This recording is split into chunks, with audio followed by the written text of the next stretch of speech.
আজকে আমি আপনাদের সঙ্গে আলোচনা করব একটি জনপ্রিয় হেমাটনিক সিরাপ হেম্পার সিরাপ সম্পর্কে। এটি মূলত রক্ত স্বল্পতা দূর করতে এবং শরীরের রোগ প্রতিরোধ ক্ষমতা বাড়াতে ব্যবহৃত হয়। চলুন তাহলে বিস্তারিত জেনে নিই। হেম্পার সিরাপ হচ্ছে আয়রন, ফলিক অ্যাসিড, ভিটামিন বি12, জিঙ্ক এবং বায়োটিনের সমন্বয়ে গঠিত একটি সিরাপ। এই সিরাপের মধ্যে যেসব উপাদান রয়েছে সেটা হচ্ছে ফেরিয়াস গ্লাইসিন সালফেট। এর কাজ হচ্ছে শরীরের মধ্যে হিমোগ্লোবিন তৈরি করতে সাহায্য করা। দ্বিতীয় নম্বর রয়েছে ফলিক অ্যাসিড। এর কাজ হচ্ছে নতুন রক্ত কণিকা তৈরি করতে গুরুত্বপূর্ণ ভূমিকা পালন করে। তারপরে রয়েছে সাইনোকোবলামিন। এটি ভিটামিন বি12। এর কাজ হচ্ছে স্নায়ু ও রক্তকণিকার স্বাভাবিক গঠনে সাহায্য করে। তার পরে মেশানো রয়েছে এই সিরাপের মধ্যে জিঙ্ক সালফেট। এর কাজ হচ্ছে রোগ প্রতিরোধ ক্ষমতা বাড়ায় এবং এনজাইমের কার্যক্রমে ভূমিকা পালন রাখে। যাই হোক, তারপরে মেশানো রয়েছে ডিবায়োটিন।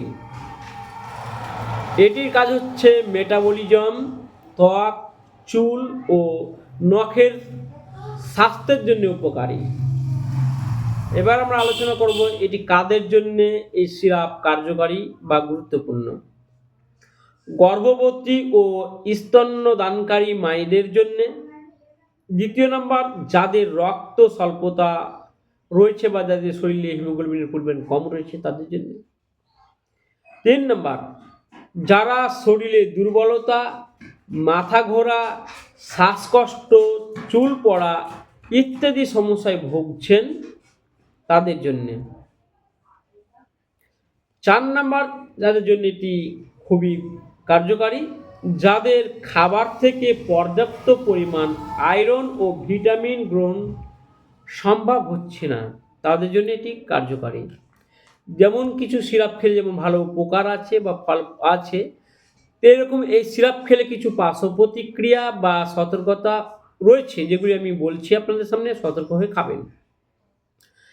1 নম্বর, বেশি পরিমাণ এই সিরাপ খাবেন না। বেশি পরিমাণ যদি কেউ খেয়ে নেয় তার সেক্ষেত্রে পেটে ব্যথা হতে পারে, কোষ্ঠীকাঠিন্য, বমি ভাব হতে পারে। তাই এই সিরাপ বেশি পরিমাণে খেলে শরীরে আয়রন জমতে পারে, যেটা আয়রন জমলে অনেক শরীরের জন্য অনেক ক্ষতিকর। এগুলি লক্ষ্য করা যায়। সচরাচর এই সিরাপের কোনো পার্শ্ব প্রতিক্রিয়া লক্ষ্য করা যায় না। তাই দর্শকবৃন্দদের বলবো সকলেই ভালো থাকবেন, সুস্থ থাকবেন। আর এই ধরনের হেল্পফুল ভিডিও পাওয়ার জন্য আমাদের গ্রামীণ ডক্টর ইউটিউব চ্যানেলটি সাবস্ক্রাইব করে রাখবেন। আমাদের সদস্যপদ গ্রহণ করলে আপনাদেরই উপকার হবে।